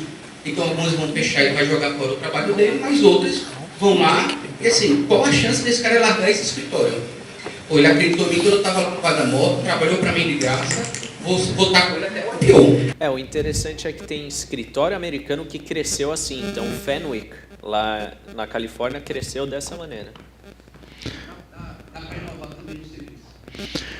Sobre plataformas tecnológicas, bem, vê só. Primeiro, a questão do prazo. Acho que não são 10 anos, não. Acho que vai ser bem mais rápido. A adoção de telefonia celular como grande de smartphones, ela alcançou, né, que a gente chama os primeiros 50 milhões de consumidores em menos de um ano. Eu acho que a tecnologia cognitiva, né, baseado em todas as tecnologias, parte daquele vídeo que eu mostrei para vocês, tudo que a gente já viu de Google Duplex, por exemplo, eu acho que vai ser mais rápido do que isso. Hoje, especificamente, se eu tivesse que apostar, eu acho que 50% do trabalho rotineiro de todos os advogados do mundo estarão extintos em menos de 5 anos. Porque 50% dos advogados hoje fazem trabalho rotineiros. Eu acho que em menos de 5 anos, eu não espero que até 5 anos, 50% vão existir. Esse trabalho rotineiro vai ser a implantação, a adoção dessa tecnologia para gerar eficiência para os dois lados, para a justiça e para o trabalho dos advogados, vai ser muito mais rápida. Muito, muito mais rápida. Porque a tecnologia conseguiu se desvencilhar e não precisar alterar o formato regulatório para sua adoção, que era uma grande barreira. A tecnologia conseguiu atingir um certo estágio de qualidade, vamos dizer assim, de auxílio, para aumentar a eficiência, em especial do trabalho da advocacia, sem precisar esperar a mudança regulatória. Então, são esses dois fatores que eu acho que vão acontecer de uma forma muito rápida, essa adoção de tecnologia, dessa nova frente, né, de paradigma que a gente fala de tecnologia, que é as tecnologias cognitivas.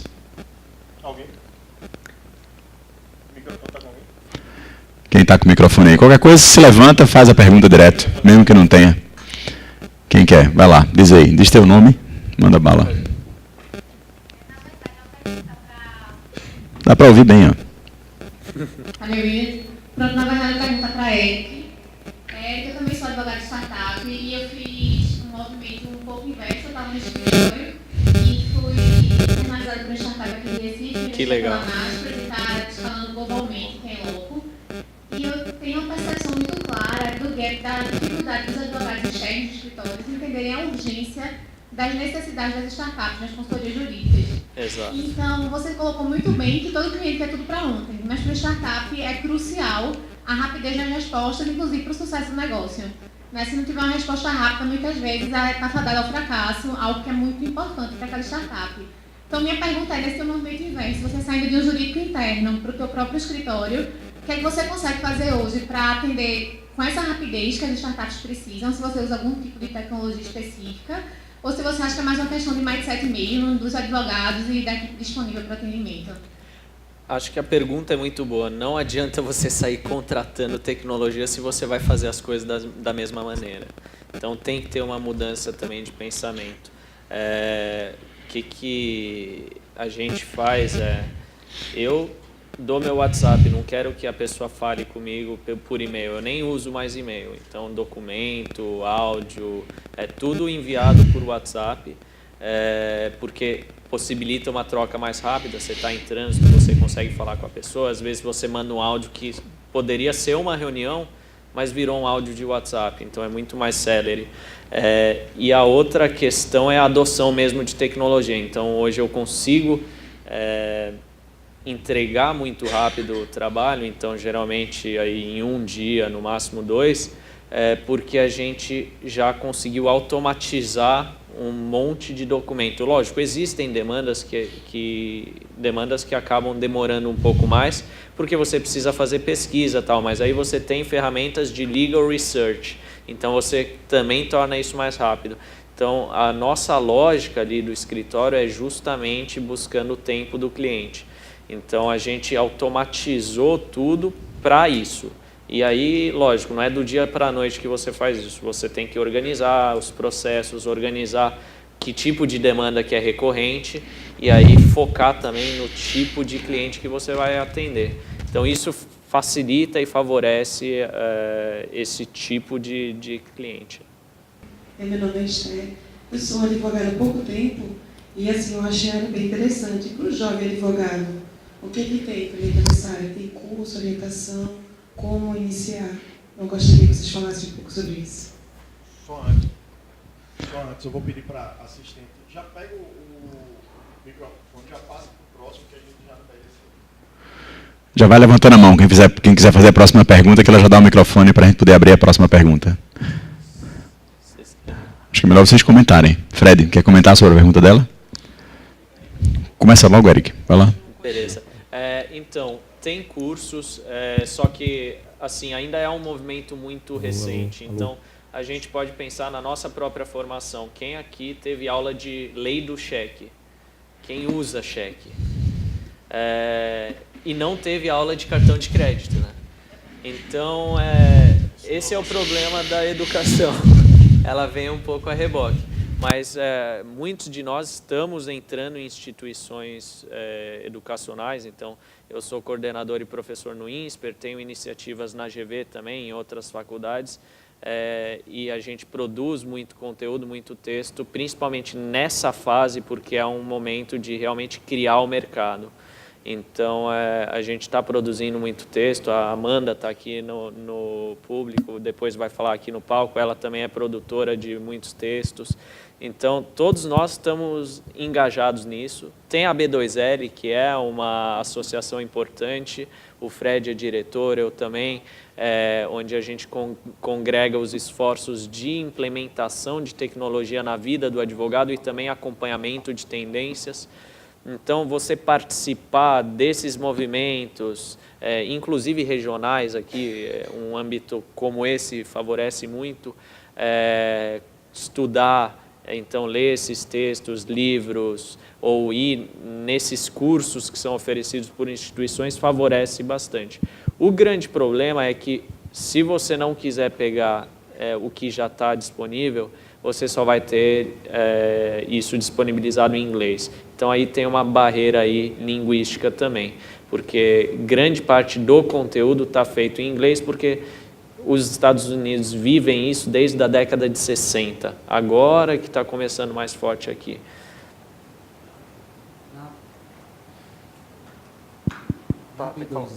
Fala alto.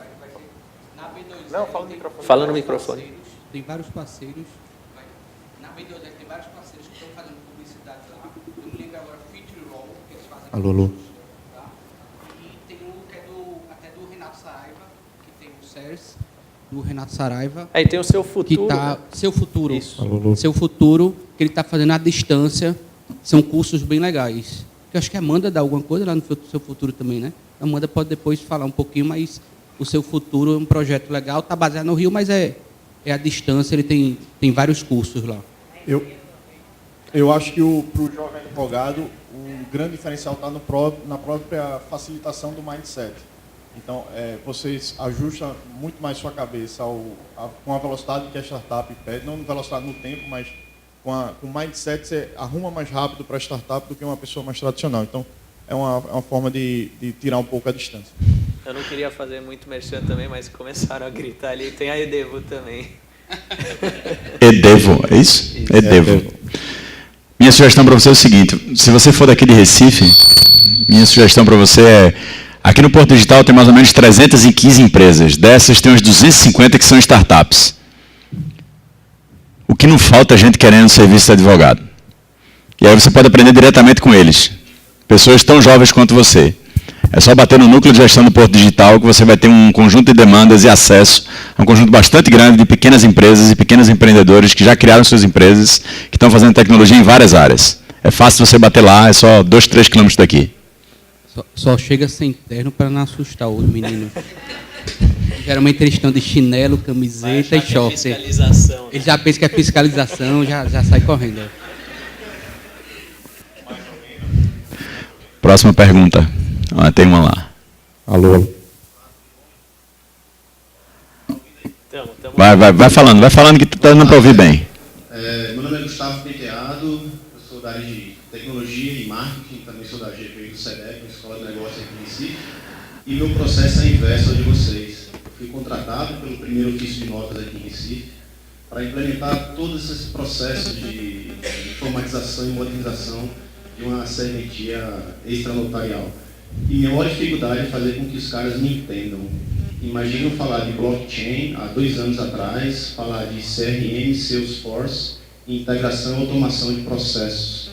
Né? Eu não entendo nada da área legal. E como é que vocês trabalham isso dentro das empresas de vocês? Como é que vocês conseguem, por exemplo, você vender os seus produtos aí? A mudança cultural, né? Essa é a sua pergunta. Rapaz, a mudança cultural se dá de 2 maneiras.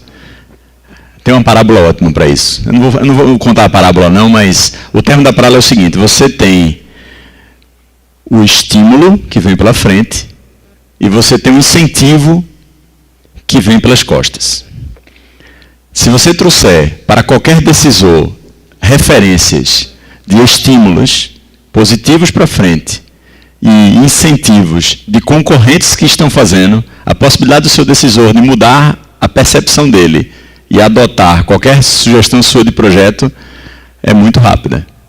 Essa é a principal mudança cultural que você faz de gente que não precisa entender. Você não tem que aculturá-los na tecnologia, você tem que aculturá-los no benefício, para frente e no risco para trás. Essa é a grande mudança cultural de todo mundo que está em transformação. Fica muito mais fácil. Agora, você tem que ter os cases consistentes, tanto dos incentivos, daqueles que vêm atrás, quanto dos estímulos, que são os benefícios positivos. O que é ser um case consistente?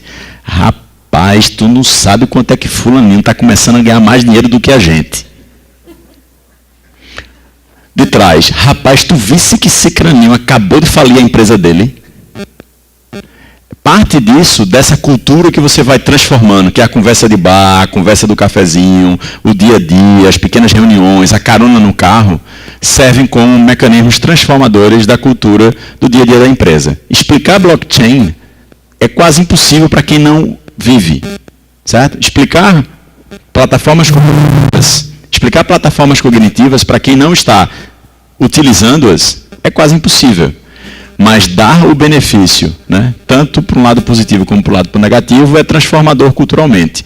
Rapaz, fulaninho só ganhou aquela ação agora porque fez isso, isso e isso. Tu sabia?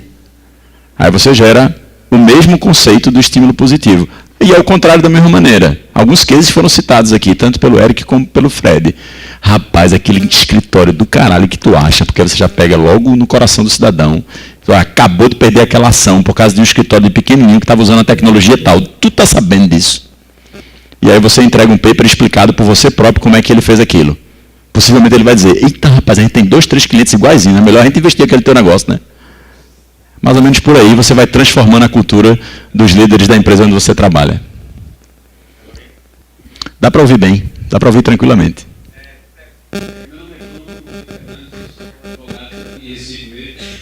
E a pergunta que eu tenho para fazer um pouco, desculpe, um pouco filosófica. O que é que esse momento que a gente está vivendo, toda essa mudança de era, como se fala, o que é que ela traz de negativo para a humanidade, na sua opinião? Quais são os pontos negativos que toda essa tecnologia traz, tudo isso que a gente está vivendo? Porque a gente fala muito dos pontos positivos, eu sou um otimista por natureza, mas eu queria saber também, deve existir, claro, quais são os problemas negativos, não só para a nossa profissão, como advogado, mas também para as nossas vidas, de maneira geral. Bruno, eu vou... Temos muitas pessoas especialistas aqui no palco. Vamos ter visões distintas, o que é muito bacana para todo mundo poder ouvir. Se você permitir, acho que todo mundo poderia contribuir bem sobre essa pergunta, né? Temos experiências muito distintas aqui, acho que seria muito legal ouvir. Vou começar pela mim, que você dirigiu a pergunta para mim, mas eu queria muito ouvir a opinião de Fred e Eric, que tem experiências distintas, até temos idades distintas, pode ser bacana esse debate. Vê só, tudo que é transformador dói. Porque é um passo a um rumo desconhecido, ou pelo menos incerto, né? Então, culturalmente, ele é transformador, então ele dói. Então, acho que o primeiro ponto que eu colocaria para você é o seguinte: ponto negativo, um gasto de energia excessivo em algo que pode ser que não seja, vamos dizer, viável. E isso pode provocar ansiedades, pode provocar gastos de riscos, gastos financeiros que não são controlados, pode provocar mudanças de comportamento e brigas, né, discussões e debates que não são produtivos, porque você não está conhecendo aquilo. Então, saber conviver num conflito é um aprendizado muito forte para essa transição que está acontecendo. Saber conviver sem ter as variáveis adequadas, tá? Então, esse seria um primeiro ponto. Acho que o segundo ponto, vou falar 3 rapidinho, o segundo ponto que eu acho que é relevante. Você vai encontrar muitas formas diversas de poder transicionar por este mundo novo, vamos dizer assim, pelo mundo que está chegando. Pelo menos ele está chegando pela frente por enquanto. Acho que daqui a uns 3 anos ele não vai chegar pela frente não, tá? Mas pode chegar, e aí essas novas formas podem provocar rupturas de sociedade, podem provocar rupturas de mudanças de carreira, podem provocar rupturas familiares até, porque às vezes você pode ter um núcleo, por exemplo, profundamente especializado, que uma pessoa diga para o seu parceiro, por exemplo, de sociedade, diga, olha, eu vou sair daqui, eu vou passar um ano, por exemplo, trabalhando com tecnologias em Israel, que é o segundo maior polo do mundo, ou em Londres, que é o principal polo de fintechs do mundo, para poder saber como é que os advogados estão lidando lá. Isso pode provocar uma ruptura, por exemplo, de convivência. Eu acho que isso é crítico para os próximos 2, 3 anos. Esse seria o segundo ponto.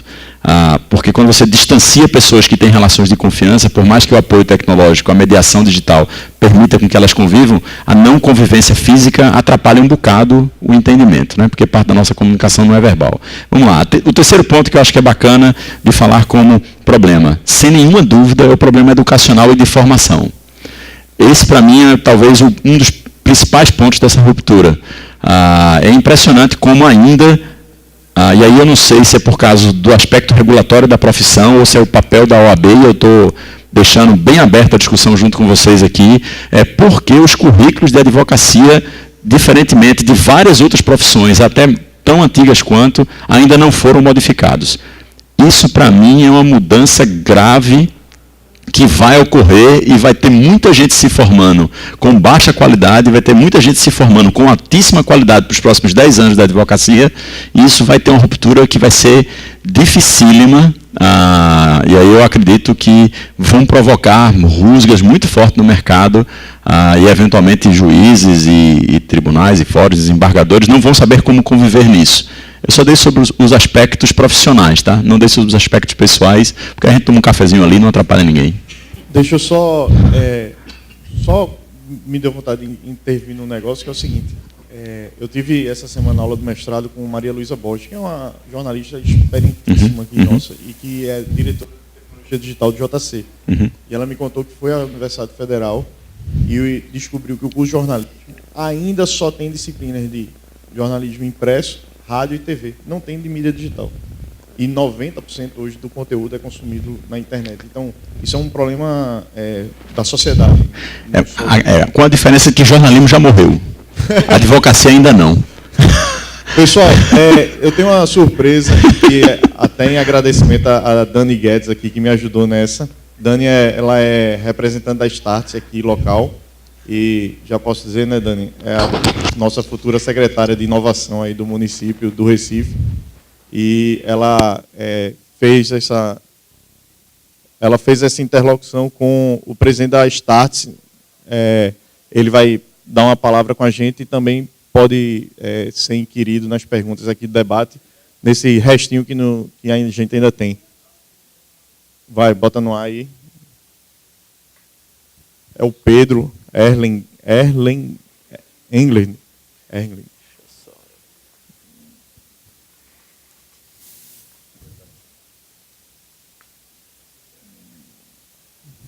Esse negócio de funcionar é complicado sempre. Esse é um dos males do avanço tecnológico, Bruno. Nunca funciona. Deu ruim? Quem vai falar aí? Pedro, tudo bem? Está me ouvindo? Tá me ouvindo? Tô ouvindo. Tá sem som lá. Espera aí, Pedro, só um minuto. Pedro? Opa.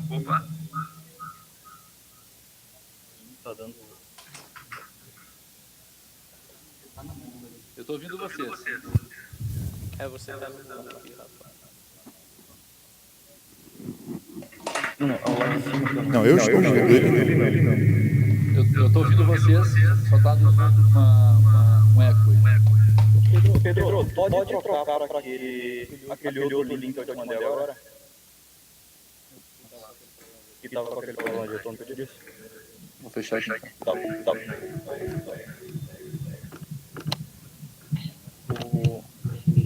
Ele vai entrar aqui. Aí não sei se aqui tá bom. A Startse, para quem não sabe, ela é organizadora do Lawtech Conference, que eu acho que é o maior evento deste tipo que a gente tem no país. Já me avisam ali. Alguém quer antecipar uma pergunta? Enquanto... Eu tenho aqui. Bom dia. Meu nome é Pedro. Eu sou jurista da Correio. Eu também sou um pouco inserido nessa parte de construção dessas ferramentas tecnológicas aí que o Fred abordou. E ele tocou um ponto sobre a jurimetria. E aí eu queria direcionar, provocar vocês, advogados, sobre uma coisa que é a análise de dados. Trazer isso para o dia a dia do advogado. A gente não está muito acostumado a analisar gráficos e principalmente colocar eles, quem sabe, nas peças processuais. E também como é que o Poder Judiciário também tem visto isso. Eu me surpreendi no voto do ministro Barroso, no habeas corpus do ex-presidente, em que ele solicitou dados numéricos do CNJ para fundamentar a quantidade de julgados naquele sentido. Então, me parece que isso é uma tendência, realmente. A tecnologia está criando essa tendência para os advogados, na rotina dos advogados. Eu queria saber a opinião de vocês. Tá ligado? Para você ter uma noção, ali na Edevo a gente ensina programação para advogados. Então a gente trabalha nessa parte de dados, porque a gente entende que, ainda que você não seja um programador ou especialista nisso, você tem que entender como funciona, porque foi o que o Tec falou. As 5 maiores empresas são de tecnologia. Você quer trabalhar com empresas extrativistas lá de 1.500 ou você quer trabalhar no hoje? Então, eu acho que é importante. E aí, quando você fala do poder público, tem uma dificuldade muito grande, porque o poder público cria uma lei ali chamada de Lei de Acesso à Informação, a LAI, só que aquilo não funciona de fato. Então, primeiro você tem uma dificuldade de ter acesso, e quando você tem, os dados de cada ente são sistematizados de uma forma diferente. Então, é muito difícil de você, como analista de dados, conseguir ler aqueles dados de uma forma mais ampla, né? E criar padrões, tendências. Então, eu acho que, de fato, falta nós, como advogados, reivindicarmos acesso à informação de verdade, não só dessa maneira meio que não substancial, né? A análise econômica do direito ela é uma vertente crescente, né? E eu li num artigo da Singularity School recentemente a seguinte passagem, dizia que os dados é o petróleo do século XXI. Você vai minerar, você vai extrair e você vai aplicar. Então, quem souber fazer isso vai ser o novo shake. Né? Vamos ver se o Pedro lá já responde. Pedro? Eu estou ouvindo aqui. Pronto, Pedro. A gente está aqui no evento da Escola Superior da Advocacia de Pernambuco, que é um evento que tem uma similaridade com o Lautec Conference, que é o evento de vocês. A gente discute essa questão da 4ª Revolução Industrial no mundo jurídico. Aí, se você puder dar uma palavra para a gente aí, já que você, com tanta experiência no setor. Legal. Primeiro, obrigado pela oportunidade de estar com vocês. Mesmo à distância aqui, a gente está usando a tecnologia para poder aproximar as pessoas. Então, dizem que a tecnologia vai afastar, a gente acha que vai conectar.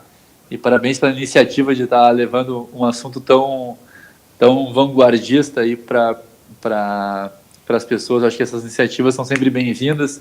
Antes de entrar na parte mais específica do tema, eu acho que a gente vive um momento especial hoje no mundo, onde a tecnologia está transformando a forma como a gente trabalha, como a gente estuda, como a gente se relaciona, como a gente aprende. E tem muitas soluções que estão sendo criadas que estão disruptando indústrias grandes, né? O ponto é que a tecnologia, ela quando se transforma em software da Rússia e do Japão, ele rapidamente atinge o mundo todo. E quando ele atinge o mundo todo, ele estoura indústrias locais. E isso não tem muito como frear, não tem como fazer entender esse jogo para jogar com as mesmas armas, com as mesmas mindset. Hoje, eu diria que tem 3 ou 4 empresas do Brasil que estão contra-atacando, que estão entrando nos mercados mundiais, que é a Galinha Pintadinha, talvez a iFood e, sei lá, talvez EasyTaxi tenha tentado uma rodada mundial. Então, o Brasil precisa criar tecnologias tão competentes e tão eficientes quanto o que está sendo criado no mundo para a gente não só se defender aqui, como a gente poder atacar e ganhar esses mercados. Porque, fatalmente, a tendência vai ser essa. Então, sempre que a gente vê eventos como esse, mobilizando pessoas e difundindo informações, é uma coisa que nos deixa muito felizes aqui na Startse. Entrando mais na parte do mundo de legal, né, de Lautec, foi o evento que a gente fez na terça-feira agora em São Paulo. Tinham quase 2.000 pessoas no evento, tinha acho que 70, 80 expositores com tecnologias bacanas. O que chama atenção em primeiro momento é a evolução desse mercado. Então, era um mercado que há 2 anos atrás tinha muito pouca coisa acontecendo. Ano passado surgiu já com mais volume, e eu acho que esse ano bastante empresa e algumas muito maduras. E basicamente eu acho que tem 2 grandes movimentos que acontecem no mundo de legal. O primeiro é essa parte de dados que vocês estão comentando, que eu peguei agora na parte final. O conhecimento tende a ser cada vez mais democrático. A questão é como é que a gente trabalha com esses conhecimentos, trabalha com esses dados para criar inteligência, para trazer soluções em cima. Então, todo o trabalho mais operacional que é executado hoje dentro dos escritórios de advocacia, eventualmente dentro dos tribunais, nós entendemos que ele tende a ser eliminado ou substituído muito rapidamente. O que vai ficar, com certeza, é a parte da criatividade, da inteligência, da junção, da empatia entre as partes, que tem, sem dúvida nenhuma, um mundo grande. Mas quem não tiver apoiado por tecnologia vai largar com uma desvantagem absurda versus a quem tiver. E a segunda coisa que a tecnologia permite muito, e isso afeta vários mercados, é na parte de desintermediação. Então, antigamente, se precisavam de ter unidades centrais que organizavam todos os processos. De alguma maneira, um tribunal não deixa de ser isso, um banco não deixa de ser isso, um banco central não deixa de ser isso. Então, são agentes que juntam as partes, criam e que determinam a regra daquele negócio. Isso tende a ser cada vez mais descentralizado. A gente tem uma... quando começa a estudar mais blockchain e mais a filosofia que está por trás disso, tem as unidades de centro vazio, né, que não tem a central, ela é distribuído, o poder é distribuído, o poder está na sociedade, o poder está no coletivo, e aí esses coletivos vão se organizando para criar soluções.